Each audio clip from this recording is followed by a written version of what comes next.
mashquul aad u fara badan ayaa waxaa laga dareemayaa suuqyada lagu iibiyey dharka ee ku yaala gudaha magaalada Beledweyne. Maanta mar aan booqashaan ku tagay suuqa Toroboro ayaa waxaa goobaha ganacsiga laga dareemayay mashquul aad u fara badan maadaama ganacsiga ay saameyn ay ku yeelatay fatahaada uu sameeyay biyaha webiga Shabeelle. Mar aan codbaahiyaha TV-ga SBC aan la dhex qaaday qaar ka mid ah ganacsatada ka ganacsatada dharka ayaa waxa ay igu warbixiyeen sanadkani sanadkii hore waxa farqiga u dhaxeeya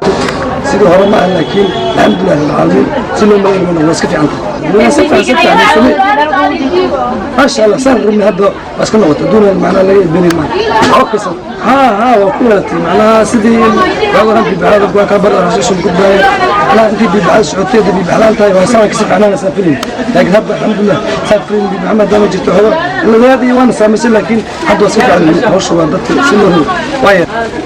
macna waa taas qafro macna ka soo فرصي أبي أول على فرص سمع كرامك كدوليني لو بركض بواسون قلني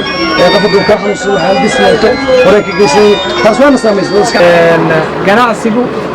اللي جي وراي لينا ويكردوين معيشتنا لا ويقالي جرولي بحية هاتو دتكين وين بركعين دتكين وحيبسي ويسكيري هاي سنة تهي عنك وحري يومين حادث كان عن أصميني قيمة دمس waxaan u keenay badeecada sida Turkiga iyo India ayaan ka keenay inta wadamada ay kala xidhmin waxyaabihii badan la heli jiray maanta la heli maayo Beledweyne fatahaadii ay ka qaxeen webigiiya saameyn badan ku yeeshay dadkii sanad waliba way ka sii cararayaan marka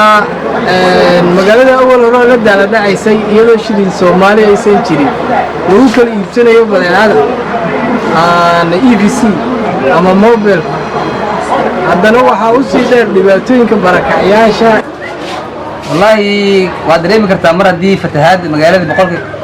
189 laga qaxay oo ilaa 70,000 oo qoys ay ka qaxeen magaalada sida dadka ay inoo sheegeen waad dareemi kartaa in muxuu ahaa isha farqa u dhaxeeyo bani aadamku wuxuu ku fiican yahay nabad biyihiina kulley ilaahay subxaanahu wa ta'aala ayaa keenay haddana waxaan rajaynaynaa khasaarada inuu yaraado ما شاء الله عيدان إنك تبي بحاجة جرتو أدي وناسن تاي يدي هو عيدان تنا يا وناسن والله يعني أهم شيء شقتان تيرو معايا ما دام بري نفسه حرمين دتي بري أذاي نفسه حرمين كان نفسه قدومين أدي معنا يعني وفاصل معي مركا سيدا وجد راسي أدي وحكوا أدي نوجد معي أنا عبد النور معلم أخرج مجال بلدنا ما يدري ما هي عيدية فايدة ما شاء الله إنك صوت بحذي والبضع جران عقبال بدن جران أو ذلك